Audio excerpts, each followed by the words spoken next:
Ton micro, Lise. Ton micro.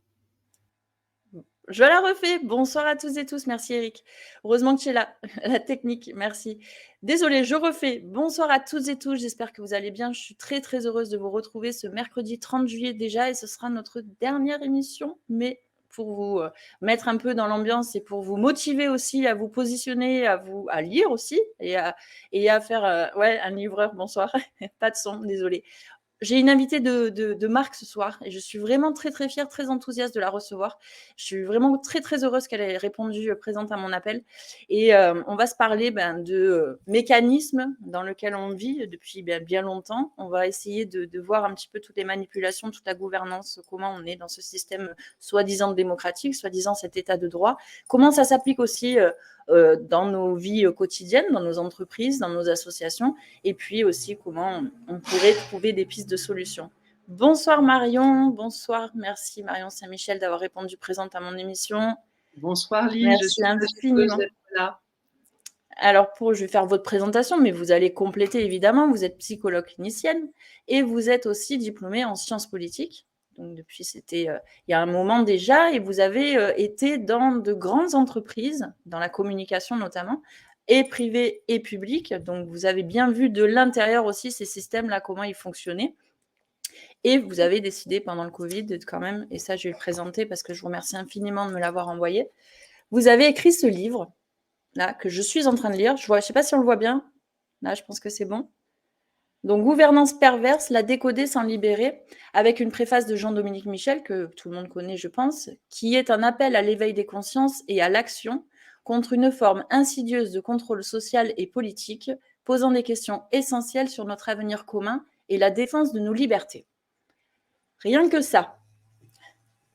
Rien je sais pas si vous m'entendez. Oui. Oui, je vous entends. Alors, je ne sais pas si vous voulez compléter ma présentation éventuellement. Non, c'est ambitieux comme présentation, effectivement. Oui, écoutez, l'idée même de ce livre, effectivement, c'était de donner aux personnes qui me liraient, aussi bien celles qui avaient déjà compris beaucoup de choses que celles qui n'étaient pas encore tout à fait dans le coup de ce qui se passait, de leur démontrer, de les aider vraiment, d'avoir des outils concrets, un regard concret sur ce que j'ai appelé la gouvernance perverse, c'est-à-dire en fait une perversion en marche, si j'ose dire, ça tombe bien d'ailleurs, hein, une perversion en marche qui progressivement a envahi, je dirais, tout le domaine de la gouvernance en France, mais pas seulement, à mon avis en Occident d'une manière générale. Je me concentre plutôt sur la France parce que c'est notre pays et qu'il y a déjà beaucoup à faire. Donc effectivement, dans le livre, je parle d'abord, j'essaie d'expliquer un peu ce que c'est que la perversion pour que les personnes se repèrent. Et ensuite, je montre comment cette perversion est à l'œuvre déjà dans les relations personnelles, interpersonnelles, et puis aussi, bien sûr, dans la vie sociale, la vie professionnelle, les entreprises, et pour aboutir au fait qu'il y a malheureusement d'énormes points communs avec le style de gouvernance que nous avons, que moi j'ai découvert pendant le Covid. C'est vrai qu'il a été très très visible pendant le Covid, mais j'ai bien compris aussi après que beaucoup de personnes en étaient conscientes bien avant, notamment sur les réseaux sociaux, heureusement qu'ils existent. Hein. Donc c'était bien entendu une continuité, probablement d'ailleurs la continuité de pratiquement 50 ans d'une politique qui menait vers ce vers quoi nous allons aujourd'hui. Mais là, de mon point de vue, en tout cas à moi, ça s'est révélé à ce moment-là. Et donc j'ai voulu écrire, sans doute parce que j'avais besoin d'écrire aussi. Hein, j'étais, je dirais, aussi bouleversée que toutes les autres personnes. Et puis pour aider les gens à se repérer concrètement. Voilà l'idée. Merci, merci Marion. Alors pour entrer dans le vif du sujet, hein, j'avais cette question à vous poser déjà parce que vous l'avez dit, d'ailleurs, vous avez trouvé aussi d'autres personnes sur les réseaux sociaux, évidemment qui n'étaient pas dans les médias. Je dis un gros mot souvent quand je dis médias, mais je vais me passer de le dire avec vous. Médias mainstream. Qu'est-ce qui a fait, selon vous, qu'est-ce qui a pu faire que certaines personnes sont tombées dans le piège de cette soi-disant pandémie, cette soi-disant crise sanitaire, enfin cette réelle pandémie, mais cette soi-disant pandémie, pardon, et d'autres non. Parce que, en fait, j'explique avec un exemple. J'avais une amie, j'ai une amie depuis longtemps, avec qui on discutait de ça, et je disais, mais qu'est-ce qui a fait, parce que des personnes n'ont absolument pas cru, ne sont absolument pas tombées dans le narratif, dans la doxa, et elle me disait, et d'autres non, et elle me disait, elle m'a répondu, parce qu'ils ne regardaient peut-être pas la télé. Et moi, je pense qu'il y a, enfin, j'ai cette sensation, et en tout cas, c'est en plus, effectivement, j'avais pas la télé personnellement, mais j'ai le sentiment qu'il y a autre chose derrière. Qu'est-ce qui a fait que des personnes ont pu s'en prémunir et d'autres non? Est-ce qu'elles ont déjà vécu de la perversion? Qu'est-ce qui a décodé derrière? Alors, il y a beaucoup d'éléments. D'abord, j'ai envie de dire que j'ai pas envie de culpabiliser les personnes qui n'ont pas compris.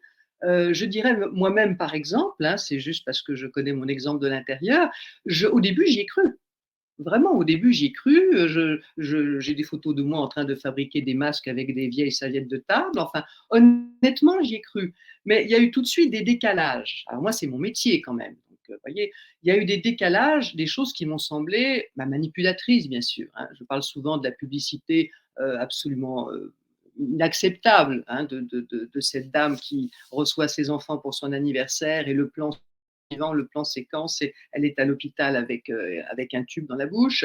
C'était tellement violent, malsain, manipulatoire que là, je me suis dit, c'est pas comme ça, bien entendu, que doit fonctionner normalement un gouvernement et qui doit s'y prendre avec la population. Donc, progressivement, il y a eu un tas de décalages qui m'ont alerté. Mais pour la plupart des personnes, le truc était magnifiquement monté, le piège était magnifiquement monté. C'est-à-dire, on a eu une manipulation de la peur. Alors ça, j'en parle beaucoup dans le livre, parce que bien entendu, c'est un des éléments premiers de l'ingénierie sociale. Hein. On sait qu'il y a deux émotions particulières qui fonctionnent très très bien sur le plan manipulatoire. C'est surtout la peur, évidemment, puisqu'elle sidère totalement la conscience des gens, et c'est aussi l'empathie. Et ils nous ont fait un croisement permanent, hein, des deux, donc le risque de mourir, le risque de faire mourir, et puis aussi la peine des gens, tous ces gens qu'on voyait soi-disant en train de mourir dans les hôpitaux, avec des hôpitaux soi-disant débordés. On a su après que ça n'était pas le cas. Donc, ils nous ont fait un tissage manipulatoire, émotionnel. Alors, de ce point de vue-là, c'est vrai que les personnes qui ne regardaient pas la télé tous les elles étaient un peu plus protégées de ça. Mais je pense que ça n'était pas suffisant, parce que dès que vous sortiez dehors, vous voyez tout le monde avec un masque, vous aviez normalement pas le droit de rentrer dans les magasins sans masque. Enfin, le truc, c'est quand même déployé, hein, leur doxa et leurs exigences se sont déployées très largement. Donc ça ne suffisait pas, ça. Non, je pense qu'il y a des personnes qui, effectivement, ont un bon sens naturel. Peut-être, moi je dis très souvent, les personnes qui ont des métiers très concrets, des gens qui sont restés proches de la terre, proches des valeurs de bon sens, des artisans, des commerçants, des paysans, vous voyez. Alors je ne dis pas que chez les cadres, il n'y en a pas eu, mais je dis, plus les personnes étaient au contact de choses extrêmement concrètes et naturelles, plus elles ont senti qu'il y avait quelque chose qui n'allait pas. Ça, c'est le premier point. Le deuxième point, ça peut être une question bien sûr d'éducation. Hein. Si vous avez été bien éduqué, vous savez quand même ce que c'est que la manipulation. Les gens qui lisent, par exemple, même qui lisent des policiers, hein, je parle beaucoup dans le livre de la perte de la lecture et de ce que les Américains le tititainment, hein, c'est-à-dire le fait de donner aux populations, et ça aussi c'est pensé depuis des dizaines d'années, de donner aux populations des distractions qui sont des distractions stupides. Hein. Le titi, c'est le téton en anglais, donc c'est le divertissement c'est-à-dire par le fait de coller les gens au sein. Alors maintenant, c'est plus un sein, c'est Netflix. mais Netflix vous livre votre lot d'aventures, de peurs, d'émotions, de choses d'ailleurs souvent assez macabres aussi, hein, mais voilà. Et donc l'idée, c'est vraiment de faire baisser le niveau de compréhension de la population d'une manière générale, à travers les distractions de bas étage, à travers la baisse, bien entendu, de la qualité de l'éducation, à travers la baisse de la qualité du langage, et cette fameuse novlangue dont on a depuis 40 ans, hein, la novlangue. Hein. Vous étiez quasiment né dedans, mais moi je la voyais de plus loin que ça, et c'est terrible, le détournement du langage, qui continue bien sûr. Dans cette fameuse loi que nous avons aujourd'hui, la loi d'aide à mourir, alors que c'est une loi, c'est plus de l'aide à mourir, hein, c'est de la précipitation d'une mort non encore présente, c'est de l'euthanasie, mais bien sûr, si on parle d'euthanasie, la réaction des populations ne va pas être semblable. Donc là, on prend les gens sur le bon côté. Si vous êtes en détresse, on va vous aider. Quand vous regardez le contenu de la loi, c'est pas ça du tout.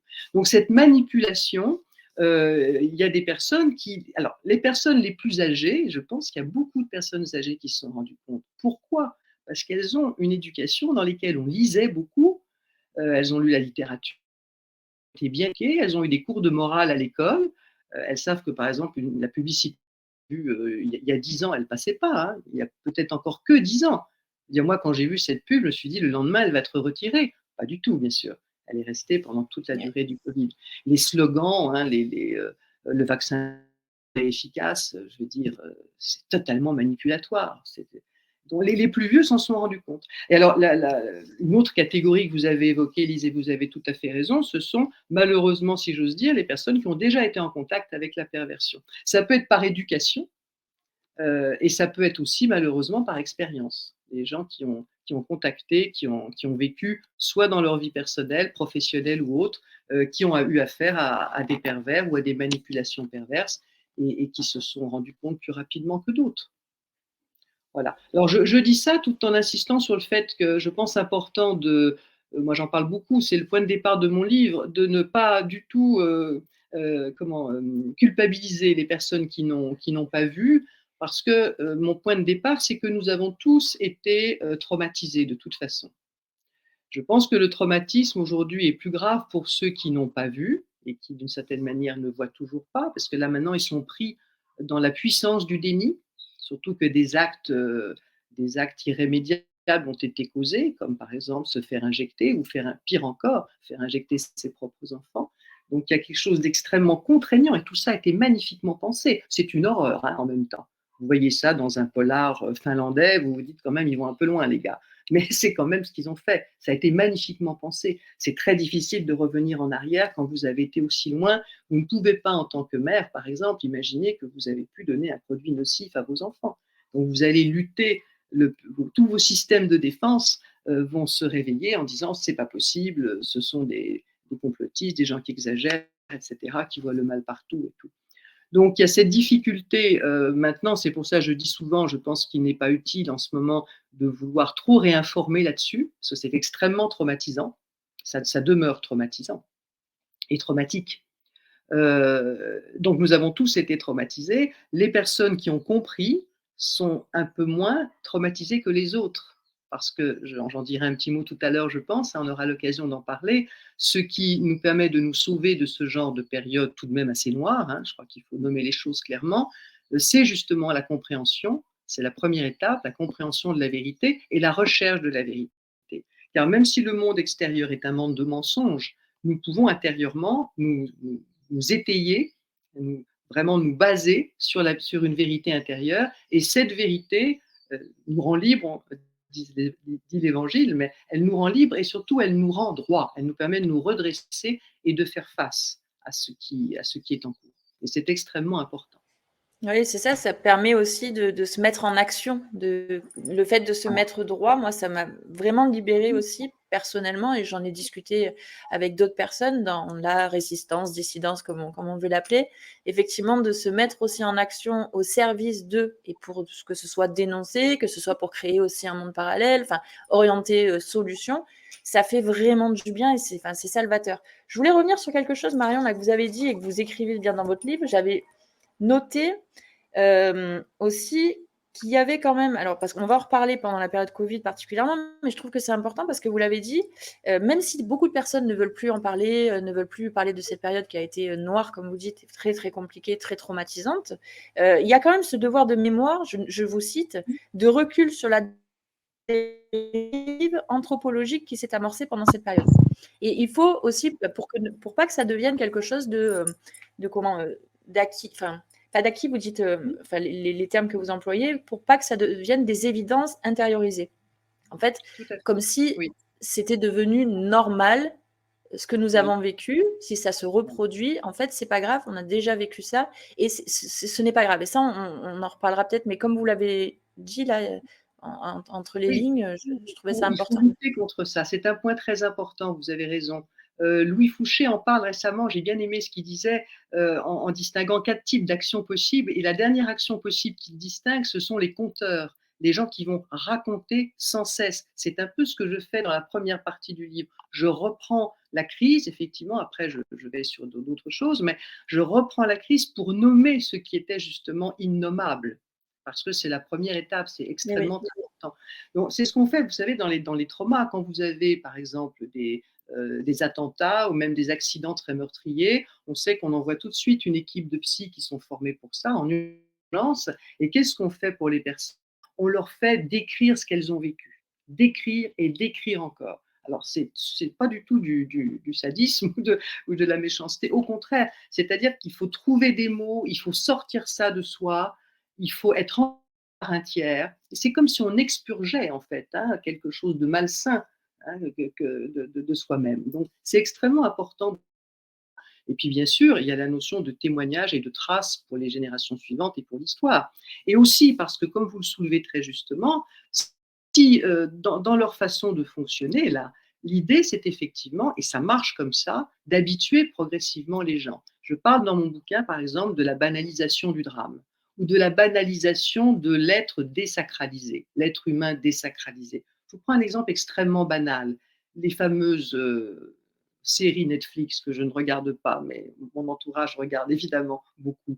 Quelquefois, j'arrive juste au début d'une série et vous avez très souvent, ça commence par un meurtre, et par rapport à mon époque, j'allais dire, bon, d'accord, ça fait pas, mais vous avez très souvent un corps humain qui est dans une position, dans un état, dans une présentation qu'on ne voyait pas il y a encore 15 ou 20 ans. C'est totalement inhumain. C'est totalement. Et nos jeunes sont nourris de ça. Je veux dire, ça les étonne plus du tout. Il m'est arrivé, moi, de dire à un jeune qui était auprès de moi, mais tu ne trouves pas ça dégoûtant, enfin, c'est moche, etc. Ah non, non, ils sont tous comme ça. Bon. Vous voyez, mais ça, pour moi, c'est pas innocent. Dans le temps, on essayait de garder, on pouvait tout à fait avoir des meurtres, mais on ne présentait pas l'être humain dans un état de déshumanisation déjà, voyez, avec malheureusement des scènes choquantes qu'on voit aussi pendant les guerres et tout ça. Mais justement, on ne donnait pas ça en pâture, notamment aux plus jeunes, et ce n'était pas banalisé. Tout ce travail de banalisation fait que nous avons en quelque sorte un fonctionnement psychique, une immunité psychique qui fait que quand nous sommes face à des choses douloureuses, nous devons les digérer, les absorber progressivement. Mais plus on nous en donne à dose homéopathique et ensuite de manière de plus en plus importante, plus nous nous habituons. Donc au départ, on est horrifié, on est les images de guerre, tout ce que les mainstream nous donnent à longueur de journée à voir. Eh bien, pour beaucoup de gens, il y a un phénomène à un moment donné de sidération, de saturation, de banalisation. On peut tomber dans une quasi-indifférence, parce que sinon c'est trop. Donc ça fait partie du projet. Une fois que vous avez habitué les gens à accepter certaines choses, eh bien, la fois suivante, ils peuvent partir de ce niveau-là auquel vous les avez habitués et vous pouvez rajouter une petite dose supplémentaire. C'est comme ça que ça fonctionne, c'est l'idée. Donc, il faut rappeler, rappeler, rappeler sans cesse que ce n'est pas normal, que ce n'était pas possible, que ce n'était pas acceptable. Plein d'exemples, les personnes qui n'ont pas pu accompagner leurs proches dans les derniers moments de leur vie ou qui n'ont pas pu revoir leurs proches, qui n'ont pas pu les accompagner au cimetière, la limitation à 20 personnes, c'est du pur sadisme. Pourquoi pas 21, 17, 15, pourquoi pas interdire complètement à ce moment-là, s'il y a un danger, on ne peut pas suivre le corbillard et puis c'est tout. Donc tout ça n'avait évidemment aucun sens, juste le sens de voir si les gens allaient se révolter, s'ils allaient se soumettre, et s'ils se soumettaient à ça, c'était la première injection, si j'ose dire, homéopathique, avant de pouvoir aller un petit peu plus loin. Et c'est pour ça qu'il faut revenir sans cesse sur le côté inacceptable de tout ça. Ouais, merci beaucoup, ça me semble primordial, effectivement. Et pour continuer, Marion, est-ce que vous pouvez du coup définir la perversion? Qu'est-ce que c'est? Parce que c'est très galvaudé aussi, hein, le pervers narcissique. Votre son Il y saute a un peu, je ne sais pas beaucoup, si c'est juste pour moi ou si beaucoup c'est aussi pour nos auditeurs. de Parce que bruit le autour son a de tendance ça. à sauter. Des fois, je trouve. Alors, je vais répondre à votre question. Vous m'entendez bien, Lise? Vous m'entendez bien? Bon, apparemment, il y a une petite coupure de il y a une petite coupure. Alors, Mais définir la oui, alors je vais vous Moi, je définir. vous entends très bien, Marion. Bon, Il y a des petits moments de. oui, moi j'ai des petits Pardon. moments de coupure, mais tant que ce n'est pas le cas pour nos auditeurs, hein, c'est pas grave, je continue donc, hein. Donc, alors la perversion, je pars toujours du latin parce que justement, ça permet de ne pas déformer les mots. Pervertere, ça veut dire renverser.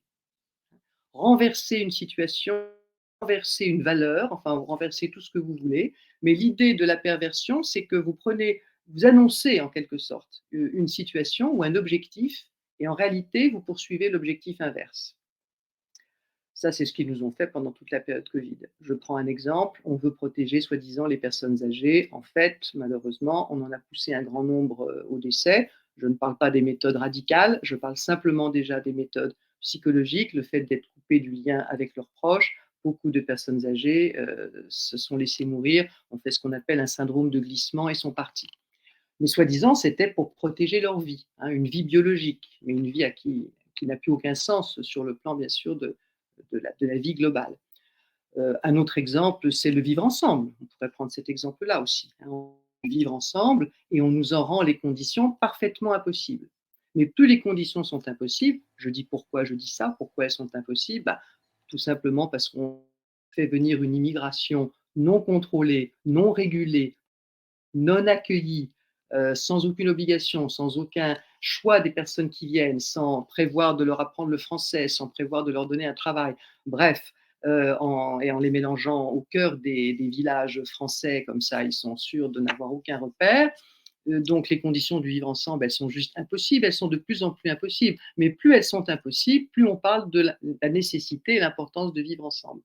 Donc, vous voyez, la perversion, c'est vous annoncer quelque chose. Alors, le langage est très utile pour la perversion. Ça passe beaucoup par le langage parce que le langage permet de dire une chose et d'en faire une toute autre. Et je dis souvent, et ça n'est même pas une caricature, que si vous voulez comprendre les objectifs réels de nos gouvernants actuels, tout est son contraire, c'est le en même temps, comme dit effectivement la personne qui nous suit là, c'est tout à fait ça, c'est ça le en même temps. Vous annoncez quelque chose, mais à la vérité, vous faites tout autre chose. Et le langage permet de faire ça régulièrement. Donc la perversion, c'est ça. Alors c'est ça et c'est aussi, le but est également souvent de tirer une certaine jouissance de la méchanceté ou de la mauvaise action que l'on fait et ce qui est encore plus grave, c'est évidemment de déshumaniser la victime de la perversion, la victime pouvant être une population bien entendu, de faire qu'elle se sente déshumanisée, qu'elle se sente humiliée, rabaissée, qu'elle perde le moral, qu'elle perde la santé. Donc, et le but du pervers en dernier ressort, c'est d'une certaine manière l'autodestruction de sa victime. Je dis bien l'autodestruction, c'est-à-dire que le pervers ne met jamais la main à la pâte, si j'ose dire, il ne va pas tout à fait, il ne va pas agir concrètement et directement contre la personne, mais il va lui rendre la vie tellement difficile, il va tellement de perte de sens, elle va tellement perdre confiance en elle, il va tellement la rabaisser, l'humilier, après l'avoir souvent rendue dépendant par un comportement par contre beaucoup plus chaleureux au départ, que la personne à un moment donné, elle ne sait plus qui elle est et elle est totalement déprimée et elle peut s'autodétruire, elle peut se suicider. En tout cas, que ce soit une mort symbolique ou réelle, le but, c'est l'anéantissement. Donc c'est quand même très fort. On avait déjà développé ce sujet avec Paul-Antoine Martin, que vous connaissez. Vous avez Oui, fait une émission aussi avec lui et c'était tout très, à très fait. intéressant. Il disait effectivement la même chose que vous. Le Oui. vrai pervers ne se salit pas les mains. Il va toujours, faire en sorte d'avoir des personnes autour de lui qui vont agir comme des agents, qui vont, pouvoir mettre en place ce qu'il demande et même dans les cours d'école, hein, quand on parle justement, soi-disant de j'ai perdu le mot, mais de harcèlement, pardon. Harcèlement, Et oui, du voilà, harcèlement. le harceleur, très souvent, il y a d'autres enfants qui sont là pour faire à la place le job et quand la maîtresse réussit à trouver un petit peu les coupables et en tout cas, enfin, essayer de trouver le coupable, non, non, c'est pas moi, ce sont les autres et celui qui est à la manigance n'est jamais montré et décelé finalement, enfin, C'est vrai, rarement. souvent celui qui est à l'origine principale du harcèlement, il n'apparaît pas tout de suite. Ça nous rappelle des choses sur le plan politique, effectivement. Ça Ouais nous et dans rappelle des votre choses. livre, vous dites, Marion aussi que, la perversion donc voilà, c'est faire croire à la victime que tout est de sa faute et j'ai noté que c'est, vous dites, vous écrivez: «Un comportement conscient et voulu». C'est pas une pathologie et c'est vraiment une Non, personne perverse jouit vraiment de la souffrance des autres. C'est son oui, tout à leitmotiv. fait. C'est pas une pathologie, c'est un dévoiement. Alors, vous savez, la psychologie, je le dis souvent, ça ré et la psychiatrie encore plus, ça reste encore assez mystérieux. Il y a bien entendu des gens qui deviennent pervers et ça, c'est aussi un problème que nous allons avoir à cause de la maltraitance dont ils ont été victimes enfants. Ils ont pu avoir des parents pervers ou vivre des situations vraiment d'abus, de maltraitance et cetera et donc malheureusement, ça peut ensuite, les pousser dans cette direction. Mais vous avez aussi visiblement des gens qui naissent un peu comme ça, hein, vraiment, sans avoir eu besoin d'être particulièrement maltraités. Et j'ai noté aussi, donc que la forme extrême de la perversion, c'est la psychopathie. Mmh. Et que le socle, bah, vous l'avez dit, hein, mais c'est important de remettre les mots, je pense. Le socle de la perversion est la déshumanisation de la personne qui est complètement dénuée d'empathie, d'émotion devant la souffrance de l'autre. J'avais parlé avec mais il y a longtemps déjà avec une psychologue, je me rappelle et j'avais demandé en fait comment ces personnes-là peuvent agir et être, se comporter, parce que ça nous semble complètement, des Oui, personnes, complètement fous, effectivement. complètement impossibles. Bien sûr. Effectivement et elle me disait: «Bah, tu vois, l'exemple qu'elle m'avait pris, je me rappelle, c'est comme si, bon là, elle a un stylo ou un bout de bois, un morceau de bois, si tu le casses en face de cette personne, ça lui fera le même effet que si elle fait souffrir une personne, en fait. Mmh mh. C'est pour elle, c'est vous êtes une chose, vous êtes sa chose Oui. et aucune empathie, aucune émotion, en tout cas, qu'on pourrait ressentir en temps normal.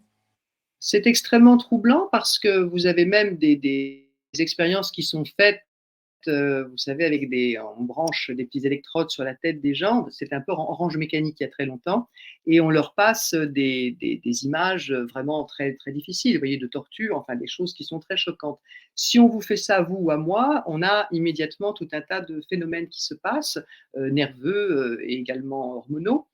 Et on se rend compte que pour certaines personnes, il ne se passe absolument rien. Il n'y a pas de différence si vous lui passez un joli paysage, un coucher de soleil ou quelque chose de ce genre, ou bien malheureusement des images de torture, il n'y a pas de différence. C'est-à-dire que ça va jusqu'à l'absence de réaction normale sur un plan, neurophysiologique, quelquefois, hein. Donc c'est assez troublant.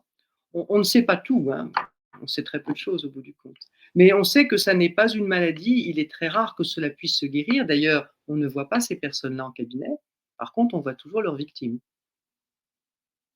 Et elles sont Mais nombreuses, effectivement. elles sont nombreuses. Et la deuxième chose par rapport à ce que vous disiez qui était important de préciser, ça rejoint ce que vous étiez en train de démontrer, c'est que ce qui est très difficile, c'est qu'on ne va jamais, la plupart du temps, au bout de ce que signifie être confronté à la perversion.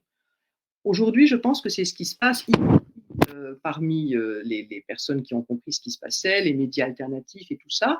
Je pense que la plupart des gens ont bien compris qu'il s'agissait de perversion et ont une idée assez bonne, assez nette de ce que c'est, mais c'est comme si les conclusions, vous voyez, on n'allait pas assez loin. Par exemple, quand on est encore choqué par certaines phrases d'un président ou d'un gouvernement ou certaines attitudes, il faudrait qu'on puisse se dire, et ça c'est le travail important qu'on fait en cabinet, il faudrait qu'on puisse se dire tout de suite, mais il n'y a pas à se choquer en fait. Il est juste en train d'essayer de nous démoraliser une fois de plus, de nous humilier une fois de plus, de nous renvoyer à notre petitesse ou à notre impuissance aussi. C'est aussi un point important, faire penser aux gens qui sont impuissants, la fameuse impuissance acquise de Seligman, vous savez, le pape de la psychologie positive, il avait magnifiquement démontré ça. on peut en arriver à penser qu'on ne peut rien faire et donc on est encore plus accablé. Donc, toutes ces choses, vous voyez, là aussi, sont pensées. Et par contre, nous, on a du mal à aller au bout. Quand j'entends, par exemple, d'impuissance de l'État, non, j'ai envie de dire non, ne parlez pas d'impuissance de l'État. L'État est tout à fait puissant. Quand il n'agit pas, c'est qu'il ne veut pas agir. Ça n'est pas une priorité, voire c'est utile pour lui ce qui est en train de se passer. Donc, il ne bouge pas. Quand j'entends parler d'incompétence, ça me fait un peu le même effet. D'abord, on ne demande pas les personnes que l'on recrute pour être dans un fonctionnement de ce type, on l'a vu déjà dans d'autres systèmes totalitaires, on ne leur demande pas d'être compétents. On leur demande d'être obéissants et d'admettre la loi du pervers, soit parce qu'ils sont pervers eux-mêmes, soit parce qu'ils ont tout simplement un intérêt à la chose. Il y a plusieurs catégories de gens, il faut plusieurs catégories de gens pour mettre en place un système pareil, mais on ne leur demande pas du tout la compétence. La compétence, elle est hors sujet, comme on dit quand on est enfant, vous savez. C'est hors sujet. Ils n'ont pas l'intention d'être compétents. Donc, tant qu'on ne nomme pas bien les choses, voyez, alors on les nomme un peu, mais on ne les nomme pas jusqu'au bout. Et tant qu'on ne les nomme pas très très bien, et pas vraiment l'antidote. On reste un peu sur le bord de la solution. On ne plonge pas dans l'efficacité. Et on ne plonge pas non plus dans la santé. La santé, c'est qu'à un moment donné, quand j'ai un patron pervers, alors si possible, si je peux partir, c'est quand même ce qu'il y a de mieux. Mais si je suis coincé parce que c'est pas facile de retrouver un travail, j'ai des contraintes, enfin, je peux pas nécessairement bien sûr partir tout de suite. Il faut que je sache que je vais avoir droit à tel ou tel type de remarques, etc. Et qu'à un moment donné, vous voyez, ça passe au-dessus. Ça ne me concerne plus. Oui, c'est Je ça, sais. en fait, c'est d'apprendre à chercher en soi, mais on va le voir après dans la dernière partie parce que je Oui, tout voudrais à qu'on parle fait. d'un truc avant, mais Oui. chercher en soi finalement des solutions, des ressources qui vont pouvoir faire que, je vais reconnaître si je suis victime de manipulation, de perversion, Oui. et deux, je vais pouvoir me protéger, former ma bulle un peu aussi pour affronter ça. Au-delà que ça me passe au-dessus, mais pouvoir vivre avec ça aussi. Et enfin, c'est pas évident quand même. Non, je ne dis pas que c'est évident. Mais par contre, Ah non, j'imagine. la première protection, c'est peut-être là-dessus qu'on passe le plus de temps en cabinet quand on reçoit quelqu'un qui est confronté à la perversion narcissique ou à la perversion dans son travail. C'est de l'aider à repérer exactement les mécanismes qui sont à l'œuvre dans sa situation et d'aller bien jusqu'au bout. Et du coup, qu'est-ce qui va se passer après? Qu'est-ce que vous risquez d'entendre? Et donc, voilà, à force de prévoir, en fait, de n'être plus, vous savez, quand vous subissez quelque chose, il y a une phrase d'Etty Hillesum que j'aime beaucoup, que je note souvent, qui dit pour la plupart des gens, et je l'ai noté, la plus grande souffrance, c'est leur totale impréparation intérieure. C'est tout. À un moment donné, quand vous savez ce qui va vous arriver, eh bien, je ne dirais pas que c'est la joie, le bonheur et que vous êtes tout à fait content de ça, mais ça vous protège déjà énormément, énormément. Donc, on passe beaucoup de temps là-dessus. Hein. La compréhension, c'est vraiment la chose la plus importante. Et après, le degré supérieur de la compréhension qui vient naturellement, c'est la conscience. Et la conscience, on sait, tous les thérapeutes savent, je crois, hein, pas seulement les psys, que la conscience, c'est ce qui guérit. C'est un peu comme l'amour, hein, c'est ce qui guérit. Quand vous êtes à un certain niveau de conscience, bah, bon, il vous arrive des choses pas très agréables, mais bon, jusqu'à un certain point, c'est OK, parce que vous êtes enraciné dans cette conscience, en fait.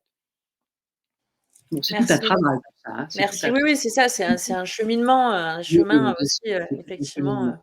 Mais d'ailleurs, vous le dites, enfin, je rappelle hein, dans votre titre aussi, hein, c'est décoder, mais pour pouvoir s'en libérer. Hein. Enfin, ça suppose quand même un mouvement, effectivement, et un chemin Alors bien qui sûr, conduit c'est à une ça. libération plus intérieure que j'évoque moi, hein. C'est pas la libération qu'il faut aussi prévoir sans doute, beaucoup plus concrète de comment on se débarrasse de ce type de gouvernance. Mais avant de pouvoir vraiment faire une action collective utile et qui tiendra, regardez par exemple le niveau de développement spirituel de Gandhi et des Indiens en général qui l'ont suivi. Heu, est-ce que nous sommes à ce niveau-là en Occident ou même en France pour l'instant aujourd'hui? Je suis pas sûr, mais je suis sûr qu'on peut y arriver. Mais c'est une préparation, c'est vraiment une préparation. Justement, et c'est ça ce que fait, c'est ce que vous disiez aussi, c'est de pouvoir déjà repérer et comprendre le système dans lequel on évolue. Et à ce sujet, j'avais la question que je voulais vous poser. Comment vous avez fait, enfin, mis en fait ce pourquoi vous avez écrit votre livre, c'est justement et d'écrire sur cette crise dite sanitaire. Quel est le rapprochement que vous avez fait, que vous avez pu faire, à la fois par votre expérience en cabinet et aussi en travaillant pour des grands groupes, entre justement la gestion, enfin, gestion, oui, gestion à leur façon de l'État, par l'État de la crise Covid, et la gestion que l'on a l'habitude d'utiliser, enfin de faire dans les grandes entreprises, même des petites PME, pourquoi pas, hein, et même des associations, etc. Comment vous avez pu faire ce parallèle? Vous retrouvez un peu les mêmes ingrédients. Alors déjà, le mensonge, puisque le principe même, c'est qu'on vous annonce quelque chose et en fait, c'est pas le but qu'on poursuit. Une des origines du burn-out, donc l'épuisement professionnel, moi j'aime bien parler de burn-out, même si on se méfie des mots anglais, parce que vraiment l'image, comme souvent avec l'anglais, est très parlante. Hein. To burn out, c'est-à-dire c'est une implosion. Vous brûlez à l'intérieur et après ça explose à l'extérieur. Mais c'est ce terrible fléau qu'on a avec le burn-out, il vient beaucoup de ce décalage, notamment dans les grandes entreprises liées à l'État d'une manière ou d'une autre, ce décalage de plus en plus important entre les objectifs qui sont affichés et la réalité de ce qui est vécu par les gens. D'ailleurs, Paul-Antoine Martin en parlait, hein, il parlait du RSE, c'est typique. Tout Bon, à moi, fait, oui. j'ai passé 10 ans d'entreprise. À mon époque, il n'y avait pas de RSE, mais il y avait les plans d'entreprise. Voyez, dans cette entreprise, les grandes entreprises nationales, par exemple, vous aviez tous les 2-3 ans un grand plan de refonte avec les objectifs à 5 ans, etc. Et quand vous voyez ce qui était affiché et exigé des collaborateurs et les méthodes, les moyens et les objectifs qui étaient vraiment poursuivis sur le terrain, c'est plus du grand écart. Hein. C'est Patrick Dupont à sa meilleure époque. Ça n'avait rien à voir. Vous voyez, ça, c'est pervers. C'est-à-dire, ils savent très bien que ce qu'ils affichent, alors ils l'affichent pour les journalistes, pour la bourse, ça a été mon métier, alors je sais d'autant plus ce qu'on fait. Mon premier métier, ça a été de faire les rapports annuels, la communication d'entreprise et la mise sur le marché d'une grosse entreprise. Donc, je me suis retrouvé d'emblée dans ce genre de choses, ce qu'il fallait afficher pour l'extérieur. Et au début, moi, j'étais innocente, donc je pensais que tout ce que j'écrivais, qu'on affichait, c'était vrai. Puis plus j'ai travaillé, plus je me suis rendu compte que bah, pas du tout. Mais pas du tout à un niveau extrêmement grave qu'on est en train de dévoiler aujourd'hui dans certaines entreprises avec, il n'y a pas toujours de la corruption, mais si c'est corruption, chose, mais les objectifs qui sont affichés et définis ne sont pas toujours entreprises. Je ne parle pas des petites entreprises, des PME, des entreprises familiales. Eux, ils ont un objectif, on le connaît, c'est celui qui est poursuivi. Il faut produire, il faut vendre, il faut gagner des sous, il faut. Voilà, c'est pas très compliqué. Mais plus vous vous rapprochez du pouvoir, avec cette collusion entre le pouvoir économique et le pouvoir politique qui s'est énormément développé ces 30 dernières années, à peu près, ben voilà, donc les collaborateurs se retrouvent dans une perte totale de sens. On avait évoqué ça quand vous m'avez contacté. La perte de sens, c'est bah, par exemple, on me demande des choses et puis bah, elles disparaissent dans la nature. On m'a demandé de réfléchir, de préparer un plan, un programme, un tableau Excel, n'importe quoi, et puis en fait, c'est pas utilisé. Pourquoi c'est pas utilisé? Il y a plein de raisons possibles, mais quand c'est une fois ou deux, c'est pas très grave, mais quand c'est systématique, ça sert à quoi de travailler? J'accompagne encore actuellement une personne qui vit ça. La personne qui est au-dessus de lui, systématiquement, lui demande des choses et il fait complètement autre chose. Son papier passe, je pense, directement en classement vertical à la poubelle et au bout d'un certain temps, ça vous démoralise complètement, totalement du sens de ce que vous faites et tout ça. Donc le mensonge, les décalages entre les objectifs affichés et les objectifs réellement poursuivis, la maltraitance, le manque de respect, le manque de clarté, euh, que dire encore, une certaine jouissance. Dans l'entreprise, vous avez des petits chefs qui sont très très contents d'asseoir un pouvoir qu'on leur laisse parfois pour des raisons obscures, qui ne sont pas si obscures quand on les connaît, mais comme justement on ne les connaît pas, on se dit pourquoi cette personne incompétente a tant de pouvoir et que moi qui travaille plutôt bien, je ne peux pas du tout m'exprimer et je ne suis jamais sollicité pour une promotion, etc. Parce que, par exemple, dans certaines entreprises, là encore, je ne veux rien généraliser, mais on va coopter des personnes, non pas pour leurs compétences, là encore, mais pour, par exemple, la soumission, la docilité qu'on leur soupçonne, qu'ils n'ont d'ailleurs pas toujours. Quelquefois, il y a des surprises. Donc, vous voyez, c'est pervers dès qu'il y a du mensonge, dès que c'est pas clair, dès que c'est pas ce qu'on affiche. Il y a un théâtre d'ombre qui cache la réalité de ce qui est poursuivi. Et c'est vraiment très, très intéressant. Je vous remercie, Marion, parce que ça fait écho. On en avait parlé au téléphone aussi et je vais me livrer un petit peu.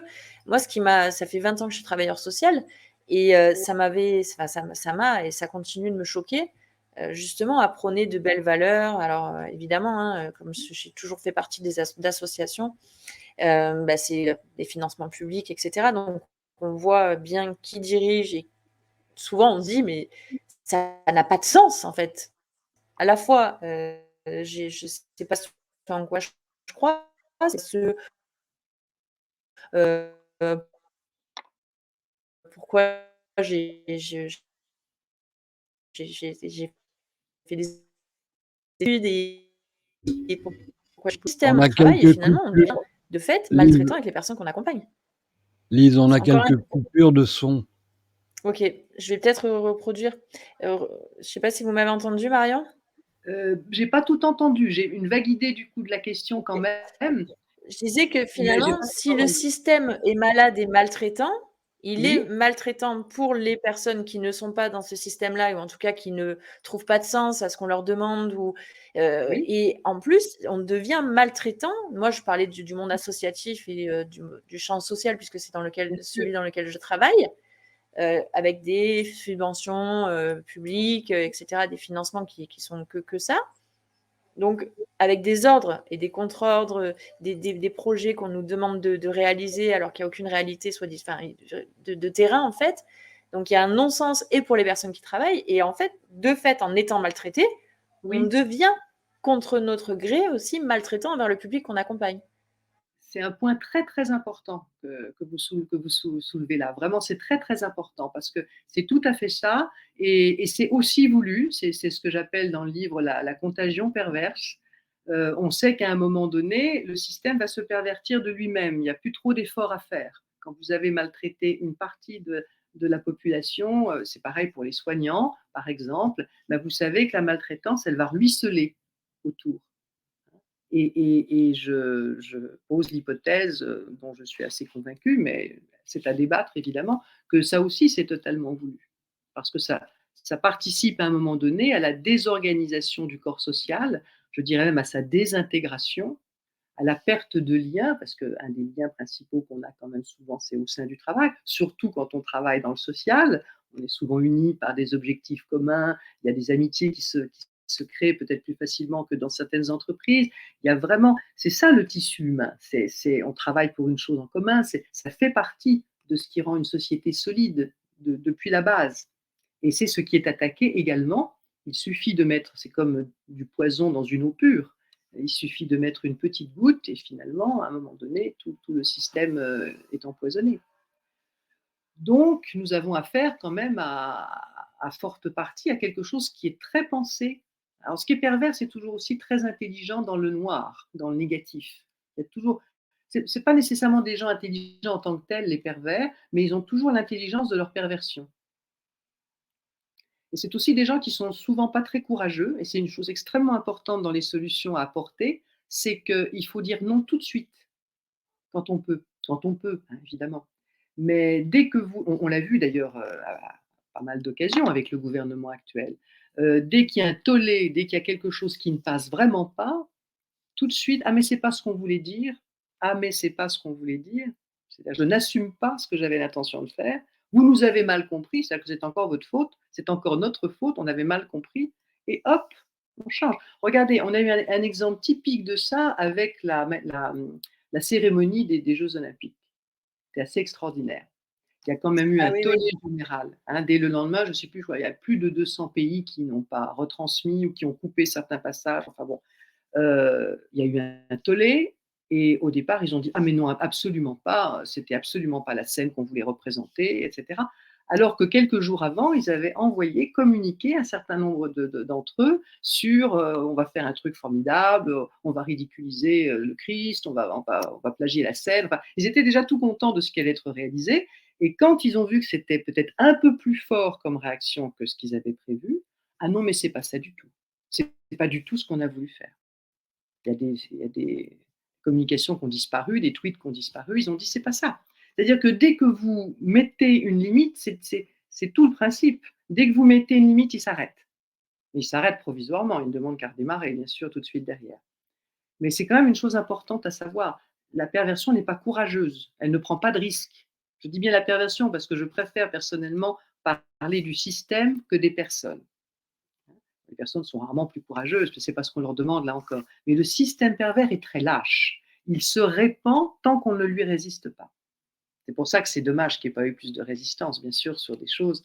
Par ailleurs, toujours sans vouloir culpabiliser personne, mais si on n'avait pas mis les enfants à l'école, si on avait refusé qu'ils soient masqués, avec des si, mais je pense qu'il y a 30 ou 40 ans, ça n'aurait pas marché comme ça. Les gens n'auraient pas suivi. D'ailleurs, il y a 10 ans, ils n'ont pas suivi. Oui, et puis ils avaient déjà fait leur test avec le H1N1 Voilà. et il y avait Bachelot qui avait dit la prochaine fois, il nous faudra vraiment être plus convaincants. Il faudra vraiment, alors je ne sais plus si ce sont ces termes exacts, mais elle avait dit ça, il faudrait en faire plus en fait, parce que H1N1, c'était la répétition en fait. Exactement. Enfin, ils ont essayé, ils pensaient que ce serait peut-être le premier acte, mais c'est pas passé du tout. Et là aussi, c'est pas passé du tout. Pourquoi? Alors quand même, à mon avis, essentiellement parce que les médecins, oui, les médecins de plateau qu'on a vu monter, alors c'était pas des médecins de plateau, pour le coup, c'était des vrais médecins, et on a tout de suite eu une dizaine de médecins qui sont venus sur les plateaux pour dire ça n'est pas raisonnable, enfin, dire en gros ce que Raoult a dit 10 ans plus tard. Ils ont dit les vaccins ne servent à rien pour les SARS-CoV parce que ça mute tout de suite. Ils ont dit des choses extrêmement simples, mais tout de suite on s'est arrêté. Les gens les ont crus, les journalistes ne les ont pas ostracisés, les ordres n'avaient pas dû être bien donnés. Et il y avait encore trop de gens non corrompus et honnêtes qui ont fait passer le vrai discours. Et donc ça s'est arrêté. 10 ans plus tard, je pense que ce qu'ils avaient organisé, c'est effectivement beaucoup plus de corruption des médecins qui sont montés sur les plateaux pour nous expliquer plein de choses fausses. Ouais. Alors, j'ai très bien entendu ce que vous avez dit. Il y a juste eu des petits décalages d'images de temps en temps, des petites coupures, mais j'ai l'impression que ça vient de chez moi. Je suis désolée. Non. Décidément, quand on fait des émissions comme ça, c'est souvent que ça arrive. Donc, une émission d'été, on est tous décontractés, j'espère. Oui, non, mais c'est un peu. Je suis un peu, c'est très dommage. Bref, je vous remercie pour tous ces éclairages. Et c'est important, comme vous dites, de nommer, de reconnaître et de pouvoir se positionner aussi, s'affirmer. Pour ça, parce qu'on va parler maintenant aussi un petit peu orienté solution quand même, pour redonner de l'espoir et de la force après tous ces constats. Il y a ce travail, on en a parlé un petit peu, vous l'avez abordé, ce travail personnel, ce cheminement personnel, et aussi, et c'est très important en ces temps plus que troubles, il n'y aura pas de sauveur. Ça, je ne sais pas si vous êtes d'accord avec ça, mais arrêtons de toujours essayer de chercher ailleurs, finalement, quelqu'un qui pourrait prendre le lead, ou même des fois, je vois, c'est assez étonnant, de personnes de politique étrangère. Enfin, c'est assez curieux, cette attente encore. Et vous faites la différence, je crois que je vous avais entendu dans une émission, entre espérance et espoir aussi. Oui, c'est Bernanos qui disait que l'espérance, c'est quand on n'a plus d'espoir. C'est-à-dire qu'on n'a plus que l'espérance, c'est-à-dire on fait intervenir la dimension spirituelle en disant maintenant, voilà, c'est à eux de jouer, quoi. Que ce soit Jésus, Bouddha ou qui que ce soit d'autre, on s'en remet aux puissances supérieures, en partie, mais il faut le faire quand même, de toute façon. Alors, il n'y aura pas d'homme providentiel, j'allais dire à la limite, je ne sais pas. Peut-être qu'il y en aura un ou une. Mais quand bien même, si on n'est pas préparé, on risque de ne pas le voir, ou de ne pas le choisir, ou d'en choisir un autre, ou de lui mettre, comme on a fait pour le Christ il y a 2000 ans, des bâtons dans les roues, ou même le crucifier, en tout cas de s'en débarrasser. Donc, Je pense qu'il peut y avoir des personnes, peut-être pas une seule personne, mais des personnes vraiment qui, à un moment donné, vont sortir du rang et vont vraiment nous aider, plus concrètement que ça. Mais il n'empêche qu'il faut être préparé, d'une manière ou d'une autre. D'abord, il faut ne plus être autant que possible sortir du trauma quand on est encore traumatisé. Alors, il y a un point, je vais soulever le point qui m'encombre, comme ça après on finira sur des choses plus positives. J'ai beaucoup de retours de personnes qui ont lu mon livre et qui témoignent de quelque chose qui ne me surprend pas, mais qui m'embête, à savoir que pas mal de gens vont voir des psys, ou sont allés voir des psys juste, vous avez raison, juste à la fin de la crise pour justement travailler sur toutes les douleurs qu'elles avaient ressenties, clarifier un petit peu tout ça. Sauf qu'elles ont affaire à pas mal de psys qui, pendant le Covid, par exemple, leur ont dit ce qu'un psy ne doit pas faire normalement, mais vous êtes irresponsable, vous ne vous vaccinez pas, enfin, qui ont pris par peur, là encore, hein, qui ont pris position, qui n'ont pas accueilli les personnes. Donc, il peut y avoir cette difficulté aujourd'hui de trouver des thérapeutes qui sont capables d'entendre, parce que c'est peut-être pas eux, si ça se trouve, ils ont couru dans le sens de la doxa, hein.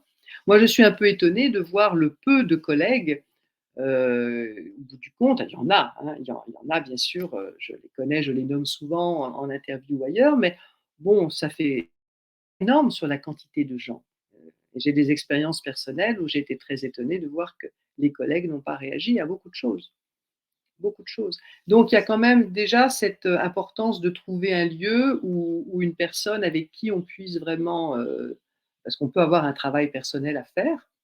D'ailleurs, j'en profite puisque je suis chez vous ce soir, je me disais que je pouvais passer un petit appel s'il y a des collègues à moi qui nous écoutent ou qui connaissent aussi des psys ou bien des personnes qui ont fait un travail avec une psy, sinon qui pensent comme nous, c'est pas obligé non plus, mais qui est peut-être simplement cet accueil, hein, de ne pas rentrer dans un clivage en fait, de ne pas cliver ce qui est acceptable et ce qui n'est pas. Ben, je suis assez partante pour faire une petite liste que je pourrais ensuite rediffuser, vous voyez, de psychologues ou de psychothérapeutes ou de psychanalystes qui peuvent recevoir des personnes qui ont vécu cette période douloureusement ou qui simplement ont besoin d'en parler, ont besoin de faire un travail dessus et pour s'assurer qu'elles soient bien accueillies. Bon, ça, c'est un élément que j'avais envie de poser là avec vous parce qu'il faut peut-être s'organiser là aussi sur ces choses-là. Après, que faut-il faire? Je vous dis, notre travail de psy, c'est toujours un peu trois choses. Qu'est-ce qui s'est passé? Qu'est-ce qui m'est arrivé? Qu'est-ce qui nous est arrivé? Qu'est-ce que nous en avons fait sur le moment? Et qu'est-ce que nous avons envie d'en faire maintenant? C'est toujours ça une thérapie un peu, hein. Donc, dans mon bouquin, je prends du temps pour dire, et on peut prendre du temps en cabinet pour dire, qu'est-ce qui nous est arrivé? Comprendre. Et qu'est-ce qui nous arrive encore? Parce que ça continue, sur la même lignée, dans la même logique. Donc, qu'est-ce qui nous est arrivé? Comment nous avons réagi? On a certainement eu mal, on a cru à des choses qui se sont révélées fausses, on a perdu des amis, beaucoup de gens ont perdu des amis, on s'est brouillé avec une partie de la famille. Il y a eu beaucoup de choses très douloureuses, voire traumatiques. Et maintenant, qu'est-ce que je peux faire? Voilà, qu'est-ce que j'en fais? Et qu'est-ce que j'en fais? Je vais par exemple pouvoir transformer un trauma ou une douleur en véritable résilience, voire en force d'action. Mais ça va supposer un certain travail. Oui. Oui, bien sûr, je lis en même temps les commentaires, Oui, hein. Oui, oui, oui. j'ai vu Sonia. Oui, oui, effectivement, hein, Oui, il oui, y en a bien beaucoup, sûr, hein. nous avons eu beaucoup de pression pour se faire injecter, bien entendu. On faisait partie des soignants qui devaient se faire injecter. Donc, ils n'ont pas eu nécessairement plus de choix que les autres, c'est normal. Vous voyez, donc, voilà l'importance un peu de ces 3 points qui sont le travail qu'on fait, en cabinet et qu'il faut faire d'une manière générale pour notre population aujourd'hui. C'est un peu la même chose. Faire connaître, faire comprendre. Je passe aussi pas mal de temps dans le livre à expliquer quel me semble être le plan, en fait, le programme, vers quoi on va. Alors là, je fais un tour d'horizon, comme dit Jean-Dominique Michel, il a raison, le mot est juste, du travail qui a été fait par des gens qui, bien entendu, dont c'est la spécialité. Ça n'est pas mon travail de faire ça, bien que j'ai quand même fait quelques recoupements et je propose quelques hypothèses. Mais il faut vraiment essayer de comprendre où ils veulent nous mener, pourquoi ils agissent comme ça, où ils veulent nous mener et du coup, nous, comment récupérer nos ressources. Alors, je cite un certain nombre de choses possibles. Je ne sais pas si vous voulez qu'on rentre un petit peu dans le détail. Lise, c'est possible aussi. Oui, si vous pouvez un petit peu, oui, ce serait bien. Alors, dans les choses qui me paraissent très précieuses, il y a la logique un peu du stoïcisme. Stoïcisme qu'on comprend souvent pas très bien parce qu'on pense que des personnes stoïques, c'est des personnes qui acceptent de subir le pire, sans broncher et cetera. Non, c'est pas du tout ça. Le stoïcisme, c'est vraiment un certain sens de la responsabilité. C'est aussi le contact avec la raison et avec la nature. Donc, dans les choses qui sont très importantes, il faut bien entendu qu'individuellement, chaque personne se restaure, se répare ou se restaure. Pour ceux qui ont conscience d'être simplement fatigués, je ne dis pas qu'on est tous encore traumatisés, mais j'entends bien quand je dis avec les personnes, que je fais des conférences ou des interventions comme avec vous ce soir, j'entends souvent beaucoup de détresse, de sentiments par exemple de perte de sens.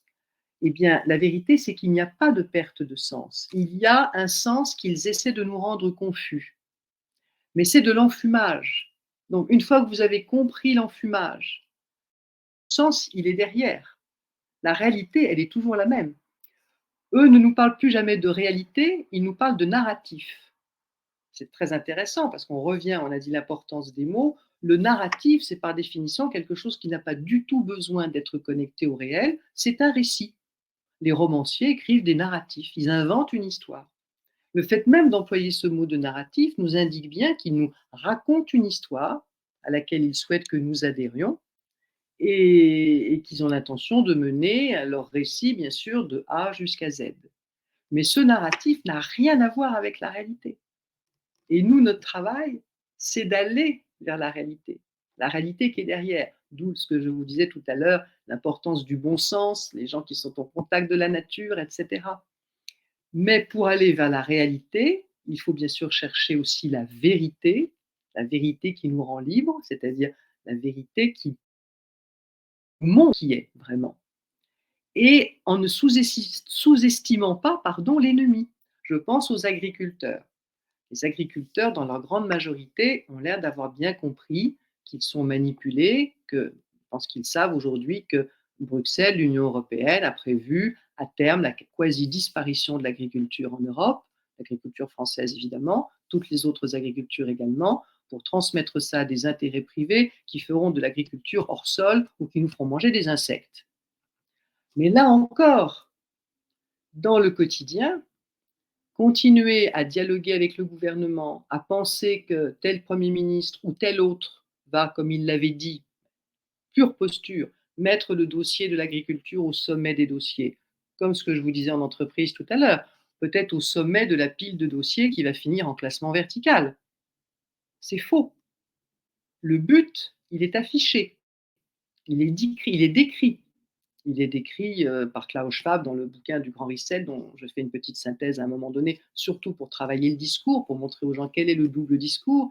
Donc, il y a une incohérence à être au courant de quel est l'objectif réel et d'une certaine manière continuer à dialoguer avec le gouvernement. Je n'ai pas de conseils à donner aux agriculteurs, mais de par simple bon sens, il me semble que le plus utile aujourd'hui, ce serait d'organiser des coopératives, il y en a déjà, directes, de l'échange direct de la vente du producteur au consommateur que nous sommes.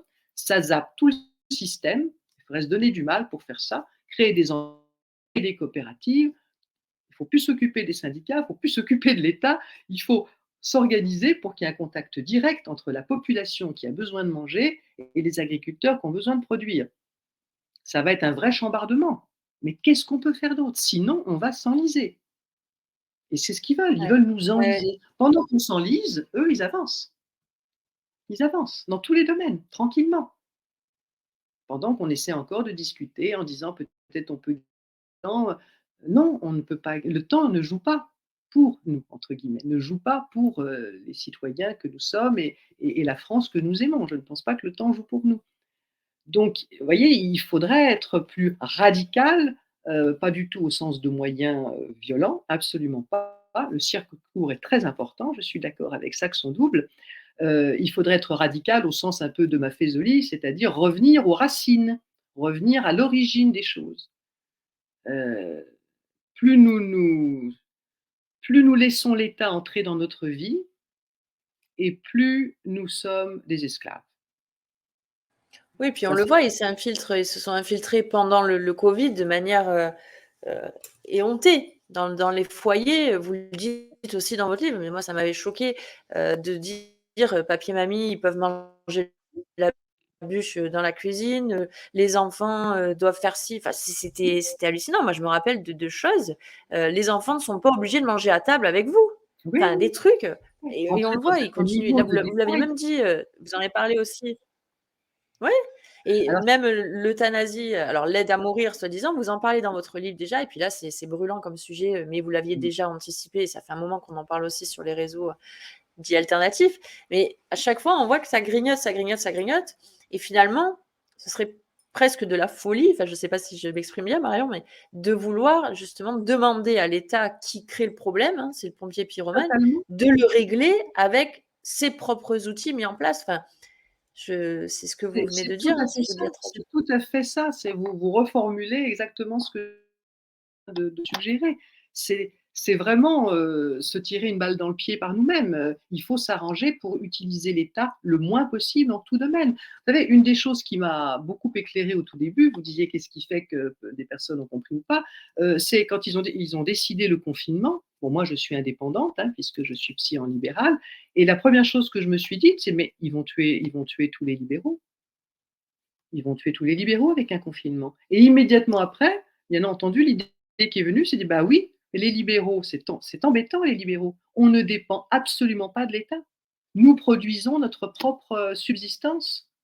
Les personnes nous payent pour l'accompagnement qu'on produit, pour le pain que l'on vend. Regardez comment ils ont attaqué les boulangers après avec la politique économique et c'est pas fini, énergétique et c'est pas fini.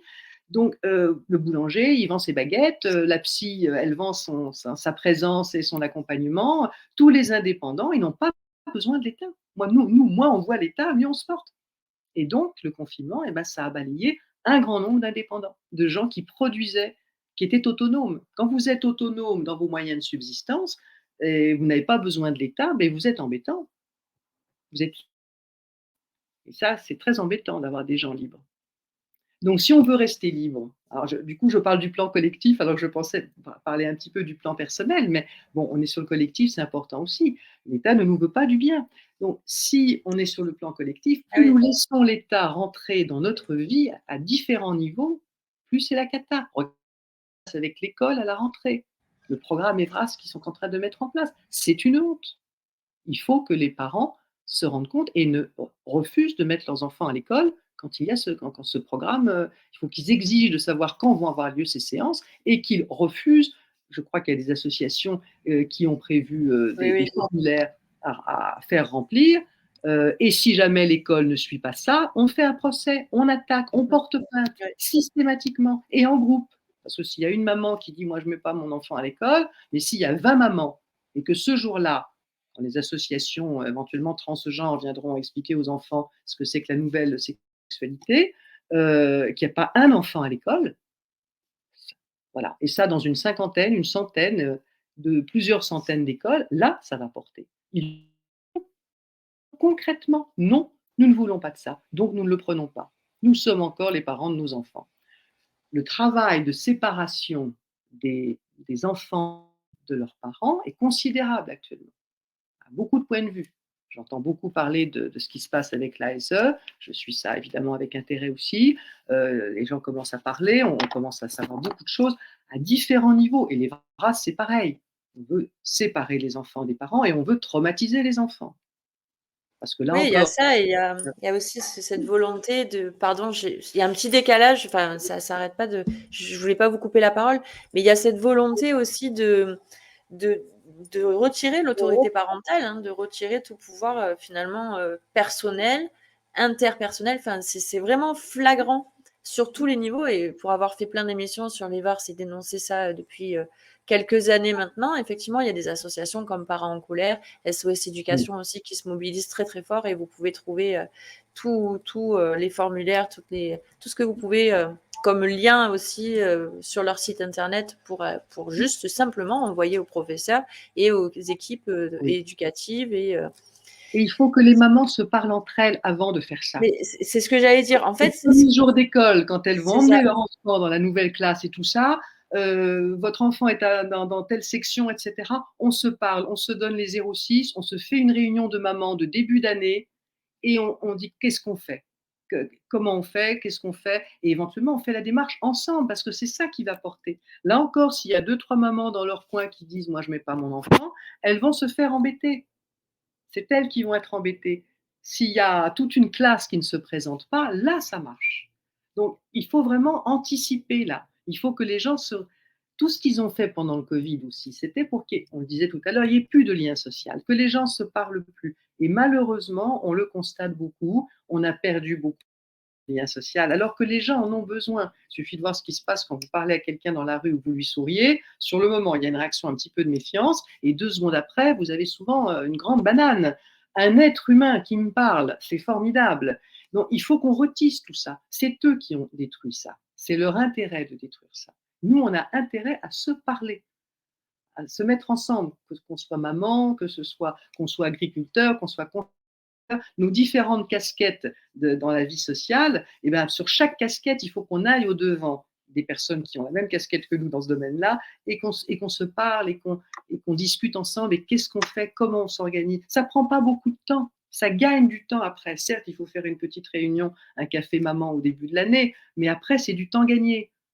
On se répartit le travail, une qui fait les formulaires, l'autre qui fera autre chose à un autre moment, ou bien on contacte directement les mamans Louvre ou SOS Éducation et tout ça. On s'organise, mais au moins on protège.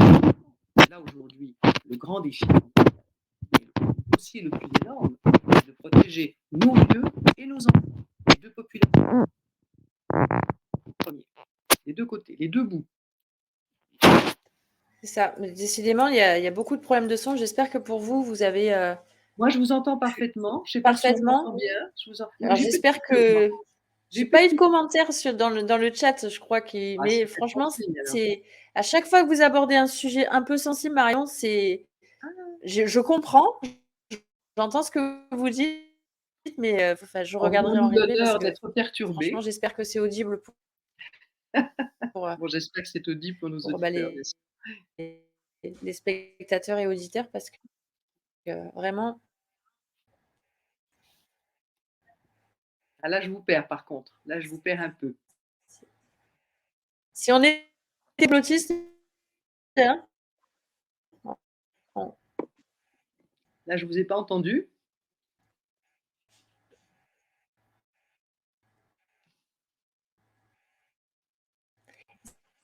Est-ce que nous dit Eric? Vous vouliez partager aussi des lectures si vous Tu as une connexion instable, Lise.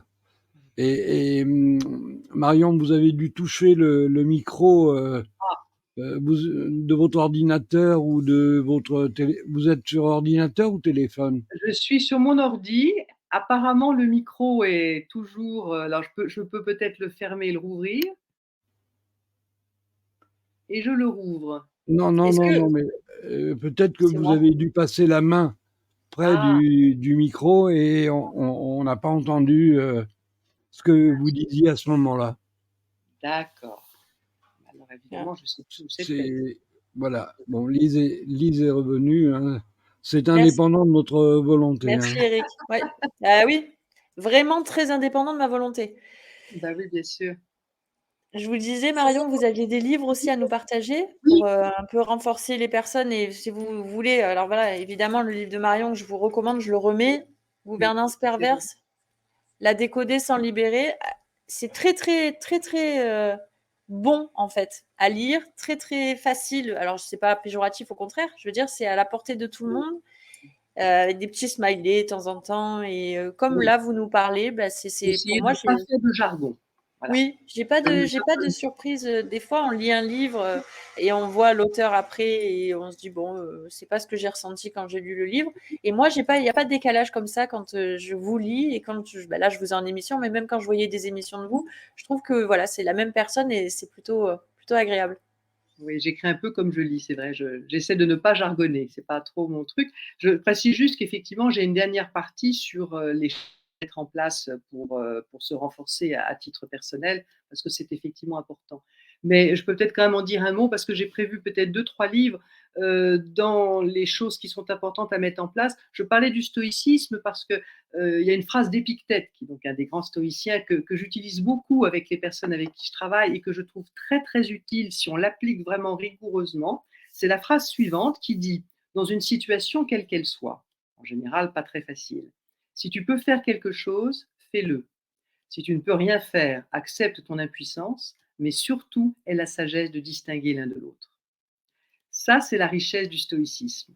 Et quand on voit ce que l'on vit actuellement, cette phrase, elle est précieuse parce que nous ne pouvons pas faire plus que ce que nous pouvons individuellement.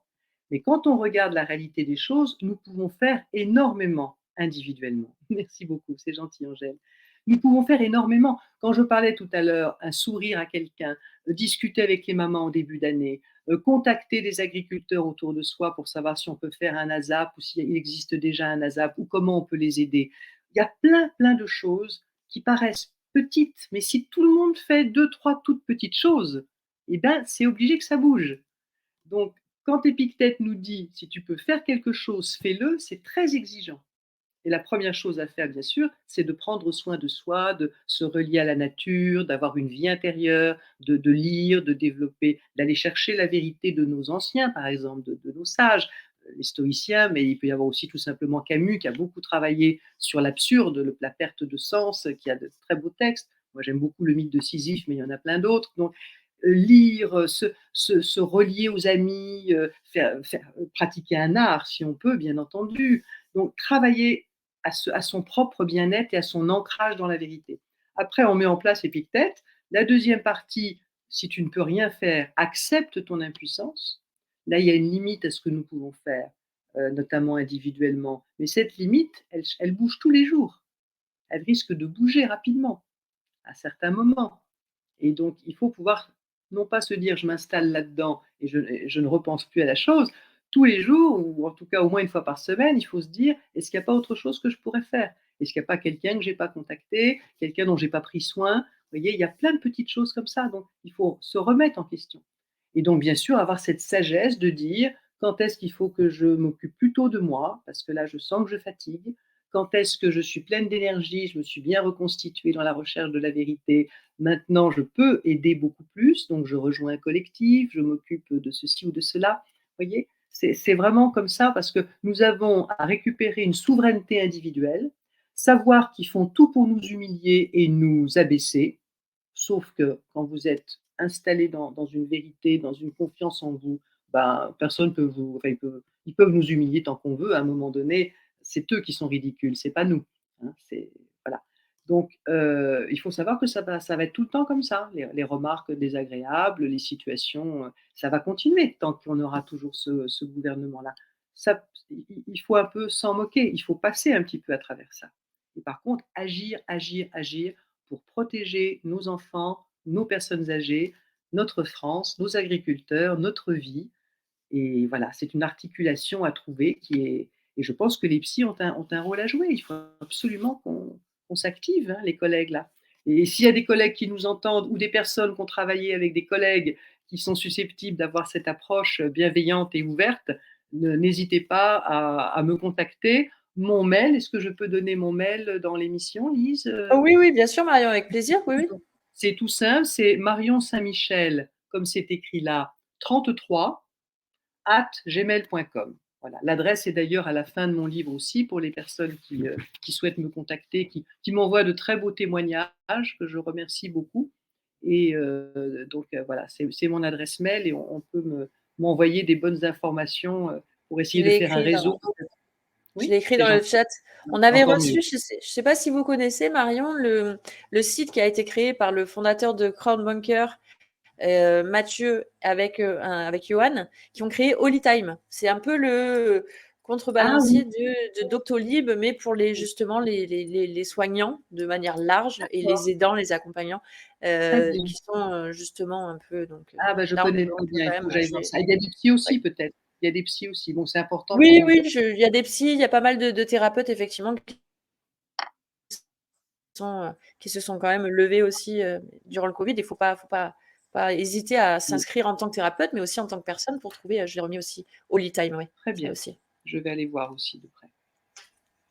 Marion, vous aviez des lectures aussi à nous partager, il Oui, me semble. pardon, oui, tout à fait.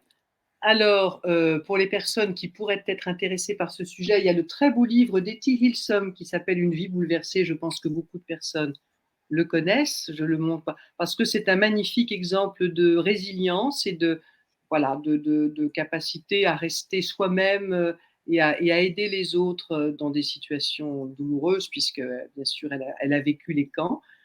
Bon, c'était pas la première lecture à faire quand on a besoin d'aide, mais par contre pour Oui. les personnes qui cherchent plutôt une identification forte, c'est un très beau livre. Après, pour pouvoir comparer ce qu'une véritable gouvernance doit être et est-ce que la nôtre en est une, par exemple, vous voyez, ça c'est très intéressant. Les pensées pour moi-même de Marc Aurèle, donc qui était un empereur romain et qui explique ce que c'est que d'être empereur, ce que c'est que d'avoir le pouvoir, quelles sont les exigences. En fait, c'est un livre sur la vertu de la gouvernance. Ça nous permet de comparer un peu, voilà, entre Gabriel Attal, Marc Aurèle.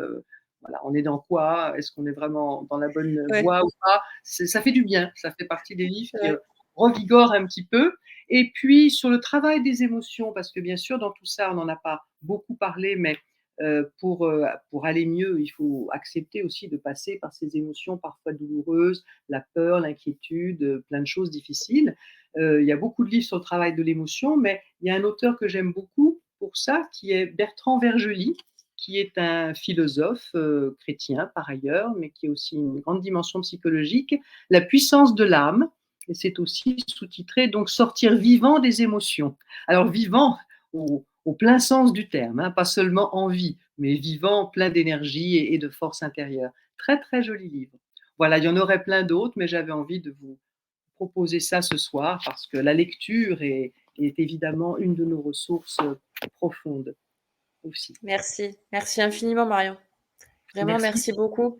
Merci pour tous ces éclairages qui vont beaucoup servir. J'espère que, encore une fois, le son sera bon aussi pour les replays. Et merci pour toutes ces manières aussi, enfin manières, pas manières, mais ces clés, ces billes, ces pistes pour pouvoir essayer voilà, d'être aligné aussi, de se tenir droit, de pouvoir dire non, s'affirmer, se positionner. C'est très important et pouvoir rejoindre le collectif en s'unissant.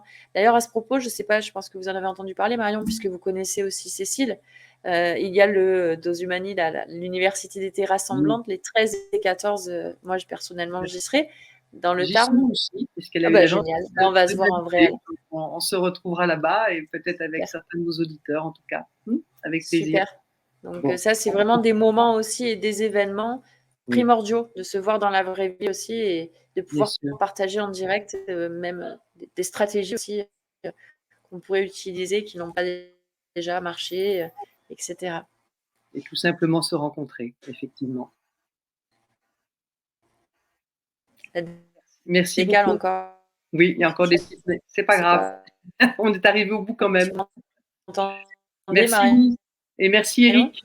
Merci Eric aussi. Merci à tous les deux. Bel été et bel été à nos auditeurs. Oui. Au revoir. Il y a un décalage. Je ne sais pas si.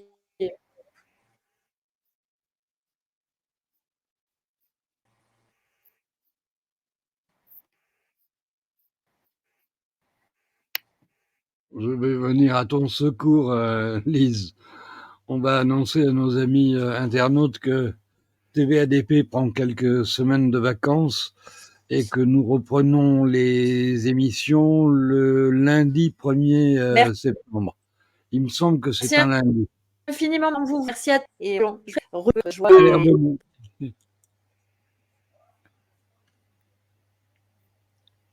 Merci beaucoup. Bonsoir à tous. Merci Merci. Marion. Merci Marion. Merci À très beaucoup Marion. bientôt. À À bientôt. très Merci. bientôt. Ma chère Lise, si tu as un peu de réseau, tu peux peut-être saluer nos amis internautes et puis leur donner rendez-vous à la rentrée avec Je l'ai fait. Je l'ai une fait, petite. Eric. Ah, on t'a pas entendu. Une petite parenthèse. Le Ah, 14 août, nous recevons Pepe Escobar, en principe. Alors, nous ne savons pas encore si nous allons diffuser l'émission en direct le 14 ou si nous la gardons pour la rentrée. On va décider ça avec nos amis de Réseau International qui sont notre partenaire pour cette émission spéciale. Voilà. Ok. Je souhaite entre vous de merveilleuses vacances pour ceux qui peuvent en prendre.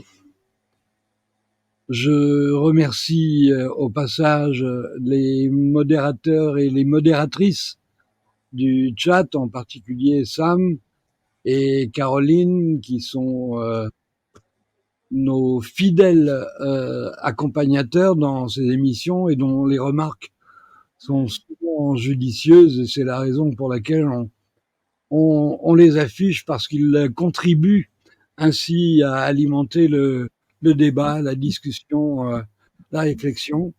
Et puis je veux aussi remercier tous nos amis internautes qui nous font confiance, qui nous font l'amitié de nous suivre régulièrement. Merci à eux. À la rentrée, on a plein de belles choses en préparation. Je vous ai déjà annoncé que Tariq Ramadan et Bruno Guig devenaient des chroniqueurs réguliers sur la chaîne. Ils seraient donc présents une fois par mois pour venir commenter l'actualité avec nous. Ils rejoignent notre ami Thierry Messant, qui est aussi un ami et un chroniqueur régulier de la chaîne depuis plusieurs années.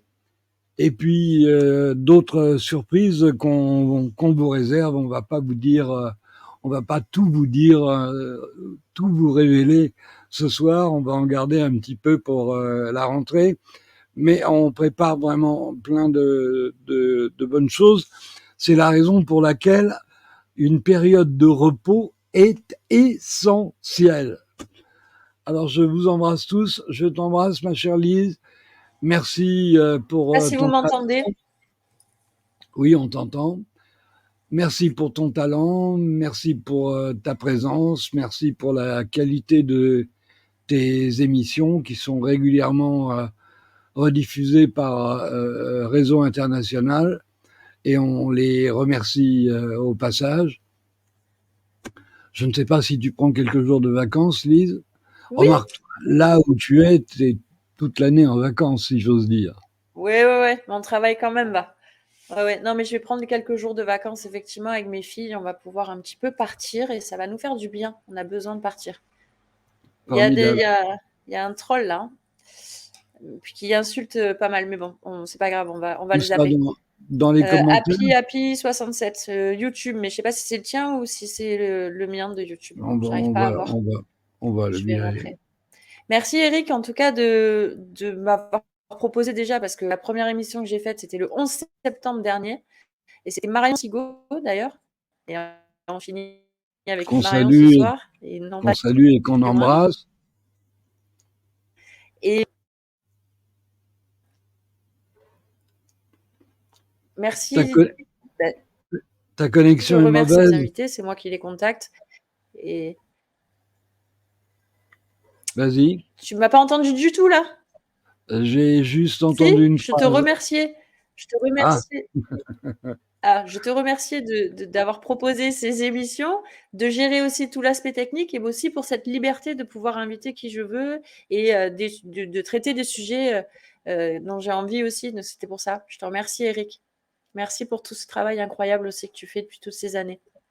Et merci à toutes et tous d'être là chaque fois plus nombreux, chaque soir plus nombreux, avec vos commentaires, avec vos encouragements, avec vos partages. Donc, vous allez me manquer quand même. Ça va faire drôle de ne plus avoir ce rendez-vous tous les mercredis soirs. Mais on va voir avec Eric pour quand est-ce qu'on revient, et on vous dira évidemment les dates, on vous les communiquera. Voilà. On ferme la boutique. Ouais. Demain soir, vous retrouvez pour la dernière émission de la saison notre ami Jackie Cassou. J'ignore encore qui est son invité. Je le découvrirai sans doute demain, comme vous. Alors je vous dis à demain soir, 20h. Ciao, Prenez ciao. soin de vous, prenez soin de vos proches et passez un bel été. À bientôt. Ciao, ciao.